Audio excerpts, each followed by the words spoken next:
so much for joining me on my program once again. I appreciate you wherever you're joining me from. I say good morning, good afternoon, good evening. Accept my greeting according to your time zone. If you have not subscribed to my channel, please kindly subscribe to my channel. Click the notification bell so that you'll be notified anytime I upload a video. You can be among the first to receive it. Then go to the comment section at all times. Leave your comment, drop your contribution. If you have suggestions, make it out there. If you have any criticism, put it down on the comment section. It will make us to get better, presenting you a better program. Thank you so much. James Friday, you're welcome, my beloved brother James. Thank you for joining. Thank you so much, James, for joining. Please kindly help to share the broadcast. As you know, we are still fighting the attack that is coming from right, left, and center. Today, we have to speak to the world about the freedom of Mazi Nnamdi Kanu. Our Supreme Leader Mazi Nnamdi Kanu have really suffered a lot in the hand of the enemy. Time has come when we have to rise up and fight this battle once and for all to free Mazi Nnamdi Kanu. Our Supreme Leader Mazi Nnamdi Kanu, the Supreme Leader of Ipob, has not committed any crime known to man, not against any man, not against any woman, not against any country, not against anybody. Our Supreme Leader Mazi Nnamdi Kanu was in the United Kingdom preaching the gospel of Biafra. He preached that very message for more than a decade. Mazi Nnamdi Kanu was never one day invited by the police. He was never one day arrested. He was never one day cautioned or warned or stopped from preaching. Mazi Nnamdi Kanu was in the United Kingdom sending this message to all Biafran people. And we heard the very message and we woke up. And today, the same people who knew that Mazi Nnamdi Kanu have not committed any crime, the same people who knew that Mazi Nnamdi Kanu was preaching the right message today, they are the ones supporting the continued detention of Mazi Nnamdi Kanu. Our Supreme Leader Mazi Nnamdi Kanu, as you all know, traveled to Kenya with his British passport. Mazi Nnamdi Kanu did not travel to Kenya as a Nigerian. In fact, Mazi Nnamdi Kanu have denied Nigerian citizenship for a very long time. Since after they attempted to take his life and he escaped from that country, Mazi Nnamdi Kanu is not using any Nigerian passport nor had anything to do with Nigeria. But because the people who were supposed to protect Mazi Nnamdi Kanu, where he is a citizen, because they have an interest in the Zoological Republic and they are part of those who are making sure that the Biafran people are not freed. They saw what happened to Mazi Nnamdi Kanu and they have kept silence for 2 years or more now. They have kept silent and they refuse to utter a word. Mazi Nnamdi Kanu did not commit any crime against anybody. If Mazi Nnamdi Kanu committed a crime, every one of us would have known. If Mazi Nnamdi Kanu did anything wrong, we would have known before now. But I tell you, Mazi Nnamdi Kanu was attacked from all corners, from all sides, and they were working against Mazi Nnamdi Kanu. But at the end of the day, today we have seen what is happening. That the same people who Mazi Nnamdi Kanu was in their land preaching the message and sending information across, who knew that Mazi Nnamdi Kanu committed no crime, they are the people today who are standing against Mazi Nnamdi Kanu and supporting everything that is against Mazi Nnamdi Kanu. Mazi Nnamdi Kanu traveled to Kenya legally, not an illegal journey. Legally, he was stamped in his British passport. And Mazi Nnamdi Kanu in Kenya was kidnapped. He was not just kidnapped in Kenya, he was kidnapped and tortured for good 8 days in Kenya. After the torture for 8 days, Mazi Nnamdi Kanu was extraordinarily renditioned to Nigeria. Every one of us know that kidnap is an international crime in any part of the world. Kidnapping is a crime. Added to extraordinary rendition. Extraordinary rendition is an international crime also. This crime was committed against a Biafran, our supreme leader, Mazi Nnamdi Kanu. and the whole world is silent. Even after kidnapping Mazi Nnamdi Kanu against his will and returning him to Nigeria, they took him to their own court. In their own court, in that contraption called Nigeria, 3 judges unanimously said, let him go. He is free. He has not committed any crime. In fact, one of the courts said that Mazi Nnamdi Kanu should be paid a compensation and sent back to wherever they kidnapped him from, with compensation. This order that was given by the court has been ignored. It's almost 2 years now. It has been ignored. And nobody is saying anything. Nobody is doing anything. Everybody pretend as if all is well. But I tell you, no matter what they do, no matter what they say, no matter the propaganda and blackmail that people are bringing, you can never change the situation. You can never make Mazi Nnamdi Kanu to be guilty. Neither will you change the mind of Biafran people or turn the mind of Biafran people against Mazi Nnamdi Kanu. We know the person we are following. We know the person we are working with. We know the person who is our supreme leader, Mazi Nnamdi Kanu. We know what he stands for. He has not committed any crime known to man. Not against any man, not against any woman, not against any country, but against his will. Today, he is a prisoner of conscience. They kidnapped Mazi Nnamdi Kanu and they renditioned Mazi Nnamdi Kanu to Nigeria. And today, our supreme leader, Mazi Nnamdi Kanu, today has been on solitary confinement for more than 2 years or plus now. It's almost 2 years plus now. Our supreme leader, Mazi Nnamdi Kanu, has been in solitary confinement. And there's no 2 ways about it. There's nothing anybody can do about it than to us to gather together and start putting our heads together to see how Mazi Nnamdi Kanu will be free. No matter the attack they bring from east, west, north, and south, no matter the blackmail they bring from any part of the world, we must stand firm and stand strong. We must not allow the enemy to take our position. We must not allow the enemy to redirect our mind. We must not allow the enemy to oppress us. We have made our choice on what we want to do. We have made our choice that we want our freedom. And we have made our choice that we will fight until Mazi Nnamdi Kanu is released. And that is what we are going to do. Today, they are holding Mazi Nnamdi Kanu against his will.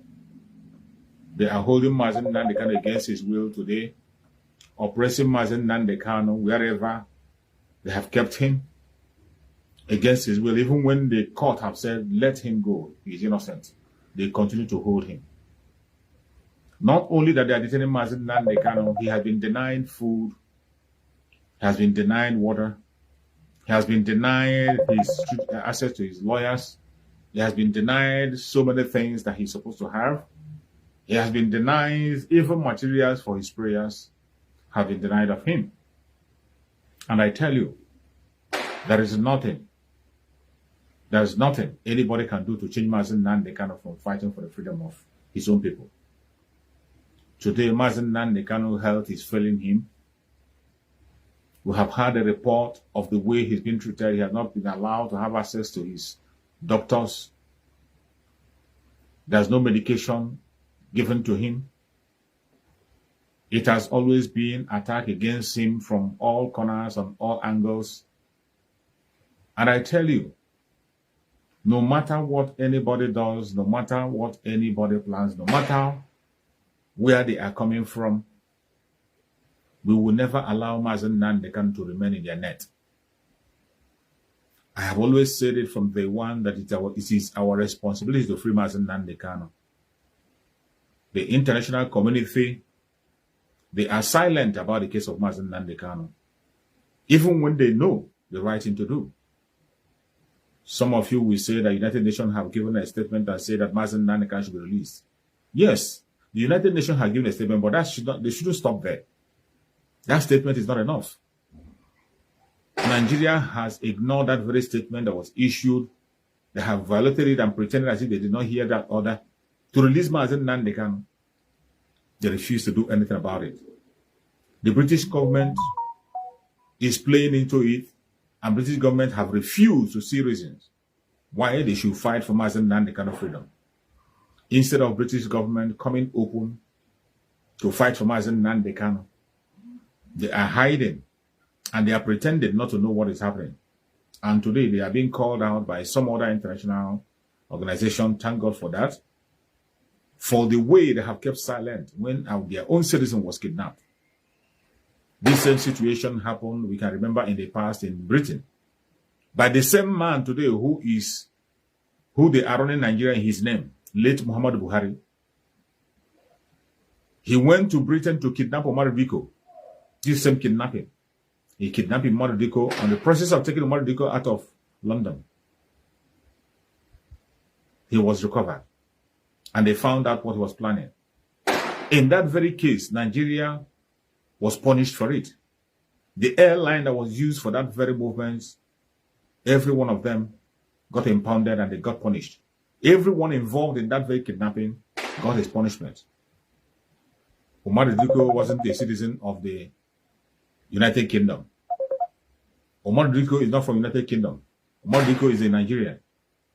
Today we are talking about a British citizen. Mazi Nnamdi Kanu is a British citizen. And there is nothing anybody can do about that.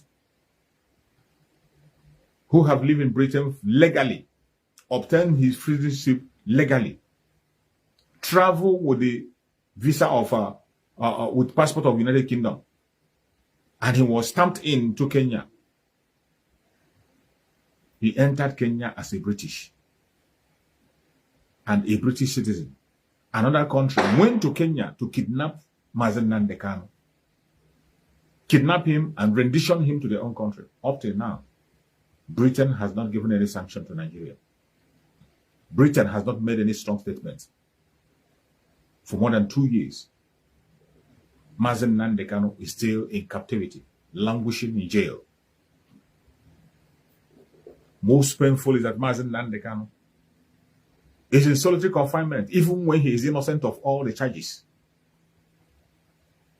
Tell me, what else do you need to be told? What else do you need to see for you to know that the British has a hand in what is happening to Mazi Nnamdi Kanu? If British do not have a hand in what is happening to Mazi Nnamdi Kanu, British are the ones controlling Nigeria. They have a stake in Nigeria. They control almost everything that happens in Nigeria. You saw when they were conducting the election that the aspirants were running to Britain to go and issue a statement, going to their Chatham House or whatever they call it. That tells you the role Britain played in Nigeria. And this same Nigeria kidnapped your citizen. You cannot ask for his release. Even when the court of the same country, let's assume it's a sovereign country, as they say, as they call it, but the court in that country, 3 judges unanimously say, let this man go, he's innocent. And they have refused to let him go. Instead, they've held him against his will for more than 2 years now. And yet, the whole world is moving about as if nothing has happened. United States is busy having bilateral relationship with Nigeria. They are busy transacting business, including selling arms to Nigeria, when they know that Nigeria is involved in terrorism, involved in kidnapping, involved in extradition of another citizen from another country. The same thing with the UK. They know that their own citizen has been kidnapped by Nigeria government. They know that their citizen have won his case in the court. They know that the court have ordered his release. They know that United Nations have ordered his release also. But United Kingdom kept quiet about the case of Mazi Nnamdi. Instead, they are busy strengthening their bilateral relationship with the fraudulent country called Nigeria. Instead, they are busy supporting criminality and fraud in Nigeria. The United States is busy congratulating somebody who stole a mandate that he doesn't belong to him. That is how shameless some countries are. That is why you cannot trust these people who call themselves fathers of democracy or whatever you call them, the Western world. The same people that are congratulating their so-called president-elect knew that that same president-elect have a drug case in their own country. That same person has a drug case in your country. And today, he has been fraudulently elected, and yet you are congratulating him. The same thing with the UK. The only thing it shows to us is that our freedom is in our hand. And we must not hope on anybody, any man or any woman, to come and fight for us. We need to fight our battle and win it. No matter what they say, no matter what they do, no matter what happens, we must have to fight our war and win it. It doesn't matter what anybody says or what anybody does. It doesn't matter the propaganda and blackmail that is flying from right, left, and center. No matter what you think, no matter what you do, you can never change us from who we are. We are Biafrans. We are not Nigerians. Mazi Nnamdi Kanu has made that very clear to us. He woke us up from our sleep. We went on our investigation. We read books. We asked questions. We searched history. And we found out that we have no place in the contraption called Nigeria. And that is why every one of us has stood up and we want to walk out of that very contraption. That is why we are following our school Mazi Nnamdi Kanu, word to word, to walk out of that contraption. And that we are going to do. It doesn't matter what you do. It doesn't matter what you do. Our Supreme Mazi Nnamdi Kanu can never be broken. If Mazi Nnamdi Kanu would have been broken, it would have been a very long time ago. But Mazi Nnamdi Kanu knows why he was called, and he knows what he's asking for. Freedom for his people. The journey of Mazi Nnamdi Kanu is not a selfish journey. It's not a personal journey. Mazi Nnamdi Kanu is there for you and I, for every one of us as Biafrans. That is why he's in captivity today. That is why he's in solitary confinement. And the whole world should know that the person that Nigerian government is holding captive today is an innocent man, a prisoner of conscience. An innocent man. And when we say it, it's not as if we are trying to praise him or try to put him on a stand that is not his. I am telling you, any part of the world where you are and you're watching this very video, no matter whom you are, you're watching, Mazi Nnamdi Kanu is innocent of all the charges levels against him. And the court of the zoo, not the court of Biafra, the court of the same contraption called Nigeria, the court that has been set up by the Nigerian government, said that Mazi Nnamdi Kanu is innocent, that he should be set free. In fact, one of them said that Mazi Nnamdi Kanu should be paid compensation and sent back to wherever they brought him from. But what do we see? That very order was not obeyed up to today. Not only that very order has not obeyed, instead they kept Mazi Nnamdi Kanu in solitary confinement. Instead, they subject Mazi Nnamdi Kanu to more torture, both mental torture and physical torture. Mazi Nnamdi Kanu is not feeling well. Mazi Nnamdi Kanu's health has been failing him. He has a problem with his sight. And we heard when they said he has a hole in his heart. You can imagine what he's going through for 2 years plus. No proper medical attention. Even when the court have said, allow him to have access to his own doctor, they have refused. They blatantly refused Mazi Nnamdi Kanu from having his doctor to attend to him. And today, Mazi Nnamdi Kanu is still in their hands. It is not going to be for too long. We have cried enough, we have begged enough, and we have talked enough. That is why we have to change the music. And I appreciate my spokesperson, the new Prime Minister of Biafra government in exile, who is taking a new dimension to make sure that Mazi Nnamdi Kanu is free. As he said on his speech, that Mazi Nnamdi Kanu will be a top priority for us, the Biafran people. I appreciate Mazi Nnamdi Kanu for all he is doing. And I appreciate Mazi Simon Ekpa, who is moving forward to do what he has to do. Yeah, welcome, my beloved brother Solomon Obina. Good to see you. No, we've been restricted for a very long time on the other platform, so I cannot go live there. I cannot be able to go live there. We are having restriction for a very long time now. Still waiting for when they're going to lift the restriction. So I'm broadcasting from a different platform now, from Chicks for